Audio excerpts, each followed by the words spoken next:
Hi everyone, Michelle Markey with Medina Domestic Art Studio, and here to do a video on how to color the camel. The one thing about the camel that you'll probably notice right off the bat, it's very detailed.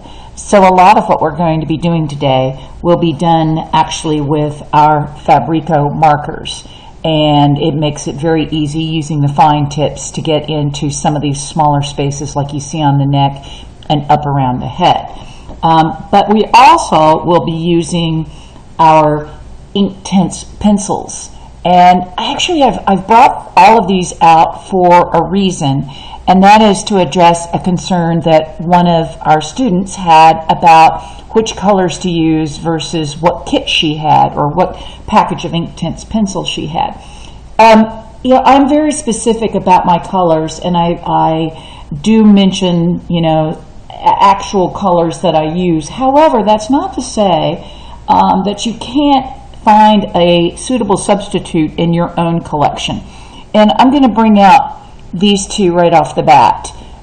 One is, let me see if you can get this focused. This is my new setup, by the way, so I'm going to try to learn how to use this as I do this demo. There we go. So as you can see, one is tangerine and the other one is cadmium orange. Now these are both, if you look at them, effectively very close in color. So what I tell people is, look at the color on the coloring sheet. If you truly have nothing in your coloring box, please contact me and let's talk about what you do have and what would be a suitable substitute for a color that I might recommend. But on the other hand, I think you're going to find that most of the colors I use can be substituted by very basic colors. The other color that seemed to come into question a lot were the yellows. And I'm just going to pull the section of yellows out. And you're going to see that basically the ones that we're using, which are the golden yellow, I'm going to pull this one out right here, that's a golden yellow. You could actually probably color with a little bit of yellow and a little bit of orange, and you're going to get exactly the same color as this. The other yellow that we are using is cadmium yellow. I'll just turn this around so you can kind of see the name. Maybe you can, maybe you can't. Like I said, I'm learning how to do this, so y'all really have to bear with me. There we go. Cadmium yellow. And you'll see that tip, but I can tell you that the sun yellow, which is this one, or the Sicilian yellow, which is this one, boy, they look very, very close. So please consider using substitutes, but of course, in the meantime, call me. Likewise, I think you're going to find, I'm just going to pull these out as examples, that a lot of the watercolor pencils will basically give you similar colors. That's Faber-Castell, and then these are Prisma watercolors, and as you can see, one's canary yellow, one's orange, one's Spanish orange. These are all very similar in color to what we're going to be using today. So do not be afraid to try different colors in your coloring box. I do understand that a lot of people, when they bought the original kits, wanted to get exact as possible, but those of you who bought just the block or those who bought block and bling, it might be a little bit more difficult to get exactly the colors, but I think most of you have got kits that you'll be able to do that. Okay, so without further ado, let's talk about, once again, in your kit, and let me refocus this. This is not an auto-focusing, so let me focus down into this so we can see what I've got here. This is, of course, similar instructions to the way I did the flamingo.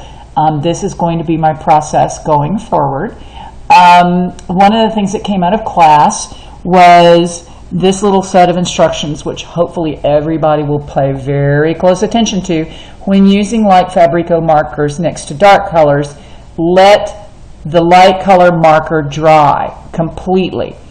What we found in class was that people would go from using the yellow immediately to using the orange, and the orange would bleed into it. That is a common occurrence, particularly if your pen is brand new. They are relatively juicy, and they will bleed given the close proximity, as we see some of these spots are on the camel's head, and we're going to talk about that here in a second. Okay, so with that in mind, and with that having been said, let us move on to doing the camel's head. And like I've done in the past, I'm not going to do the entire camel. I believe the instructions, once again, are pretty self-explanatory. You have your plain version here, and you have my colored version here. You also have each one of the steps outlined. So I'm just going to use a couple of these as examples, and then we're going to skip around. I particularly want to pay attention to the pencils and how they're used today, because we've got some overcoloring, and it's the start to get you guys ready for the fox, which will be our most difficult coloring to date, and that is set for a couple of months from now. Okay, and I'm just going to set this down right here next to me, such that I can just start out. And it says use the Fabrico Tangerine, which is this one right here. Once again, let me point out something about the Fabrico markers that has occurred to us in class. Some of these, depending on which tip you use, could be different colors.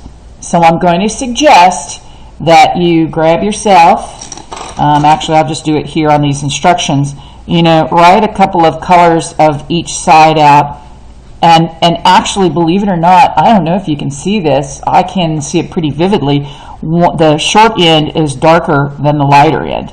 So please test your Fabrico markers. This must be something they have just recently started doing, because some of my older markers are exactly the same color on either end, but in this particular case it appears that they are two different colors. I'm going to go ahead and use the smaller end, and the shades look very similar. I don't think that there's a difference in shade. I just think the color intensity is deeper than one end versus the next. And I'm going to just slide this down here. Let's see if I can get a little closer. I have found this wonderful new tool. It does require, however, a lot of manual manipulation. And this is a lot easier than using an iPhone and keeps my hands free. And you'll notice there is absolutely no tripod. There's a tripod here, but it's completely out of the way, and so y'all don't have to see it. So, right off the bat, it says Fabrico, the outside of the ears. So you're just going to come in and color very lightly.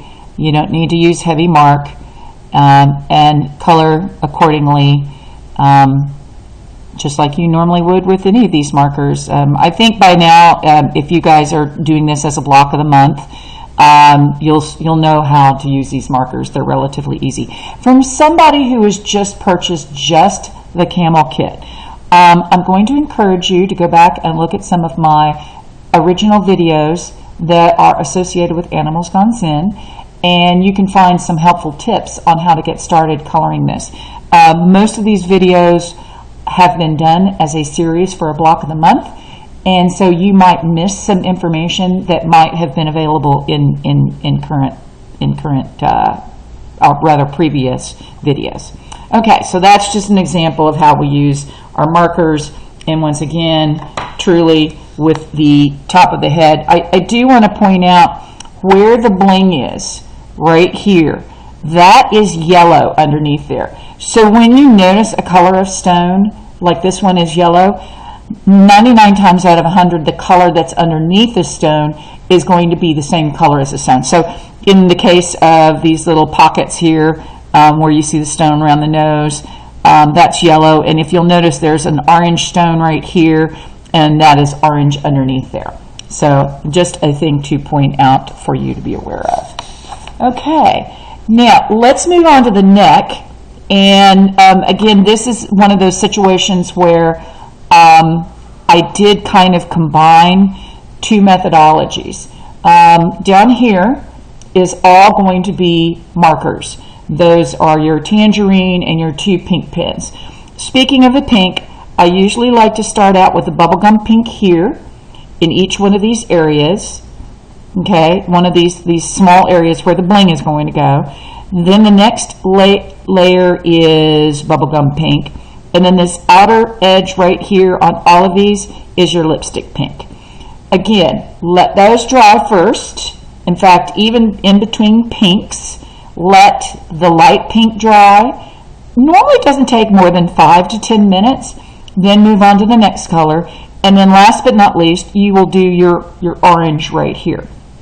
Okay, I am going to go ahead and pour myself a bit of fabric medium right here in my little pan. I'm using plain fabric medium. The students asked, well, why aren't you using your normal shimmer? And I said, well, for the camel it actually gets kind of lost because there's so many tiny little pieces. It's really, really hard to see the shine in it. So if you want shine, however, my suggestion is rather than use shimmer fabric medium, go back over some of these areas with either your Jelly Roll Stardust pens or the Sargent Arms glitter pens or the Kaiser Craft glitter pens. Any one of those will work. Okay, so I'm going to pick up, let me just get my instructions here. I had Ink Tints Golden Yellow, which is this one right here.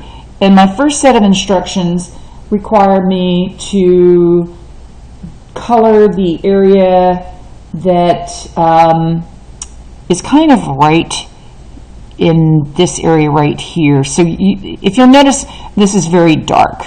That's the area that I want you to color first. And you can actually color into this area. As you see, there's a yellow pen there, and this yellow color will be just fine. So I'm coloring pretty intensely on these little areas right in here. And I'll go ahead and finish all of these so that you can get an idea of what I'm doing here. Okay, we'll just kind of take it down to there, and then you can see what I'm going to do next. Now, I'm going to go ahead and grab my paintbrush, dip it into the fabric medium, and I'm just going to actually coat not only the area I colored, but the other part of the upper neck. Now you notice some bit of that color is getting pulled into the lighter area. That is exactly what I want to have happen. Because if you'll notice in the picture here, these two are actually two different shades. And this is how we accomplish it. Is just simply by pulling in the color from the other area that we colored intensely, you can actually make it look like two different colors of yellow without having to use another color pencil or even to color over it. Now, but let's say you say, oh, but Michelle, I want it a little darker. You can, while it's still wet, go in here and let's just put a tiny bit. I don't want to lose that very distinct coloring difference, intensity in color. And you can just put in down a little bit of color, come back in with fabric medium, and color over it. So that's how you end up doing the neck. Okay, and between each of your colorings, when you use your Ink Tints pencils, make sure you wash your brush out, and which I did. I'm just going to show you here real quick. I typically will come in and I'll squeeze dry and get the water out of the paintbrush so that I can have a dry paintbrush when I go on to the next area. Okay, so that is the neck. Let us move on now to the next area, which is the hump. Now again, you're going to follow the instructions, but what I'm doing here is I'm showing you some of the more difficult areas and how to color them. So let's go ahead and come up here to the hump. And for this one, you're going to want your carmine pink. And this is another pencil that you can use different colors. If you want to use red, you can use red. All of them, however, done in such a way. I'm going to put this right here. Now, let's see if I do it this way. Maybe you can kind of see what I'm working on down here. I'm trying to make sure that I keep a colored photo in here. Now, what I did here, this is actually, again, fairly easy. And I'm going to start with this petal right here. I come in here and I color pretty intensely right here at the tip. Lots of good color. Then I'm going to move up the petal and I'm going to color more lightly. So that about halfway up, I'm going to stop. Okay? Now I'm going to dip my brush, and working from the tip up, I'm going to drag my fabric medium so that it actually pulls color up into that other area. And now you have a nice shaded area where that petal should be. And if you'll notice, that's basically what I've done down here. And then what you're also going to want to do is, after you finish doing all your petals, come here into these ridges or bands, if you will, and you're going to color intensely here too. So you want nice, good color. I suggest doing all your petals first before you come in and do the band. And just like you did before, you're going to dip your paintbrush into the fabric medium. If you feel like your bands are not intensely colored enough, once you've got that fabric medium down, you can always come back in and color even deeper. This works. I have a slight disagreement with some of my more experienced students. They claim that you cannot get the same intensity of color when you're using watercolors and colored pencil. I gently beg to disagree. Even though Inktense pencils are very easy to get a very intense color out of, I'm going to, well, no, I don't have one here with me, but in future videos I will be showing you how, with repeated overcoloring, you can get watercolors or colored pencils to look as intensely as we did right here. Okay, let me point out, since we're here, you're going to be using that same kind of process, except with using the teal color, the dark aquamarine. You're going to be using that same process here in all these petals. You will also use it down here. When you color the orange, you'll do the same thing in these areas. You will also, when coloring this area right in here, the closer to the circle, you'll intensify the color of the aquamarine. And all in all, I'll be honest with you, that is really about all we did in this class. So it's coloring in small areas, follow the steps, step by step, and practice your overcoloring and pulling color from a colored area into a non-colored area by using your fabric medium. That's about it for the camel. If you have any questions whatsoever, you can contact me at Medina, M-E-D-I-N-A, Dom, D-O-M, Arts, A-R-T-S, at AOL.com, or text or call me at 303-818-3625. Thanks for watching and happy coloring.